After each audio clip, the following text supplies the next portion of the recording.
Bu projeye ilk dahil olduğunuzda sizi en çok etkileyen şey neydi? Senaryo elime ilk geldiğinde önce bir gözden geçirdim. Sonra bütün karakterleri okudum ve en son kendi karakterimi okudum.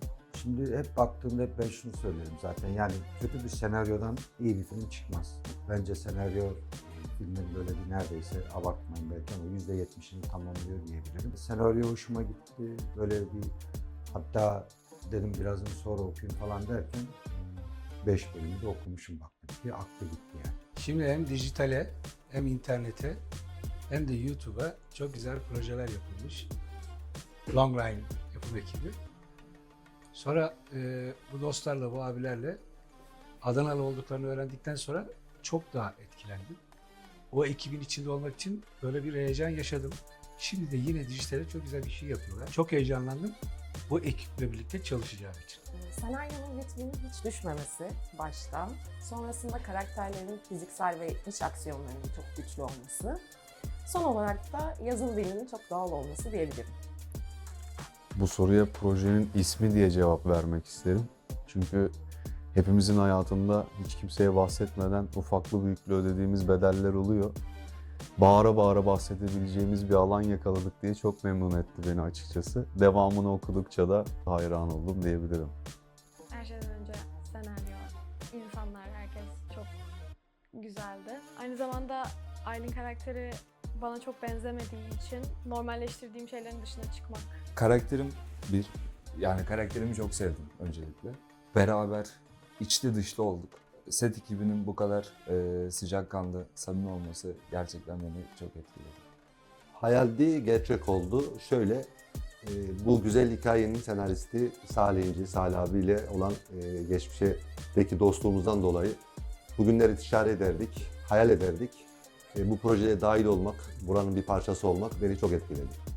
Bu rol için özel olarak hazırlandığınız bir şey oldu mu?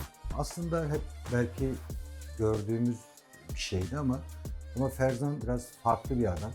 Onun sakinliği, duruşu, böyle olaylara böyle normalmiş gibi hiç şaşırmayışı çok hoşuma gitti. Yani Ferzan'ı sevdim açıkçası. Yok yani samimi davranmak, dürüst olmak gerekirse yok. Yani benzer çağrıştıran roller içerisinde oldum ama onlardan çok besleneceğimi bildiğim için çok özel bir çalışma yapmadım. Tabii ki farklı bir rol ama buna yakın benzer roller olduğu için onlardan biraz böyle beslendim. Şöyle, ben şehirde doğup büyüdüm. Ayten biraz daha mahalle kültürüne ait bir kız, kadın. Dolayısıyla mahalle kültürü üzerine düşündüm diyebilirim. Ya bu soruya evet diye cevap vermek isterdim ama maalesef çocukluğum biraz böyle geçtiği için cepten yiyorum diyebilirim hala. Yani tam özel olarak hazırlandığım ya da hazırladığım kendime bir şey olmadı. Karakterle empati kurduğumda çok içli dışlı olduğumu anladığım an tabii ki çok çalıştım ama çok benden ya. O yüzden çok zorlanacağımı düşünmüyorum. Tam 23 yıldır bu role hazırlanıyorum. Çünkü ben eski bir emniyet mensubuyum. Bu karakterle aranızda duygusal bir bağ kurdunuz mu? Duygusal bir bağ kurdum. Adamın yerine kendimi koydum. Acaba ben olsam öyle mi yapardım? Ya da asıp keser miydim, vurup kırar mıydım diye. Ama adamın sabrı çok hoşuma gitti. Ben de kendimce sabırlıyımdır. Yok. Samimi olmak gerekirse yani dürüst olmak gerekirse şöyle hani amca baba yarısı gibi falan belki ama hani o ısıran taraf olarak kurmadım. Çünkü içinde öyle bir çok da şey ipucu vermek istemiyorum. O tarafım yok yani. Tabii ki bir oyuncu olarak duygusal bağ kurmadığım karakterlere hayat veremiyorum. Maalesef. Açık söz olmak gerekirse kurmadım tam. Ama tabii ki de hani her karakterde olduğu gibi Aylin karakterini de canlandırmak için çok heyecanlıyım. Ve sizin de çok seveceğinizi düşünüyorum. Kesinlikle yani kurmasam zaten sanırım olmazdı. Seçilmezdim.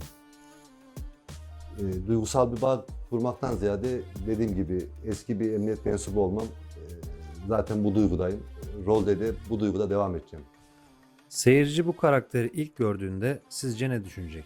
Büyük konuşmamak gerektiğini, işte ben şunu yapmam, ben bunu yapmam, ben ezilmem, eğilmem, bükülmem ya da kaybetmem. Ya da benim başıma bir iş gelmez ya da niye hep beni buluyor? Bu soruların cevabını bulacak yani. Bence şaşıracak. Yani hem heyecanlanacak, aa ne güzel olmuş falan diyecek ama acayip şaşıracak.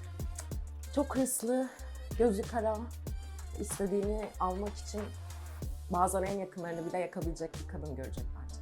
Bence Gürkan'ı ilk gördüğü zaman ortalığı karıştıran, gereksiz hareket eden bir adam görecek, fevrilik görecek, hırçınlık görecek ama şöyle biraz geri çekilip baktığı vakit neyi ne için kovaladığını, neye değer verip neyi amaçladığını çok net görecek. Bence güçlü bir karakter olarak seyirci bir yandan da tutacak diye düşünüyorum Gürkan'ı.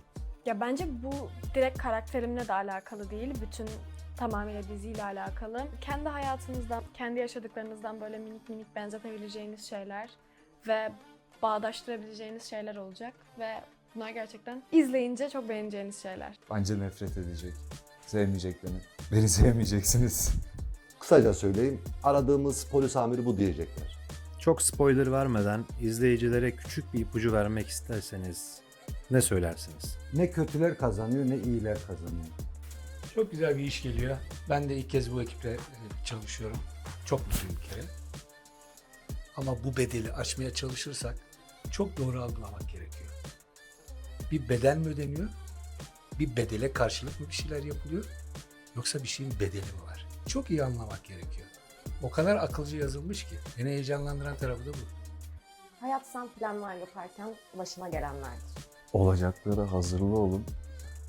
Ne diyeceğimi tam olarak bilmiyorum şimdi spoiler vermeden ama çok değişik şeyler izleyeceksiniz. Yani çok güzel bir iş olacak kesinlikle. Bütün ekip, senaryo, her şey çok güzel. Bence izleyip görseniz benim bu verdiğim ipucudan daha iyi olur. Herkes her şeyin bedelini ödeyecek. Her şeyin bir bedeli olduğu gibi suç işlemenin de bir bedeli var.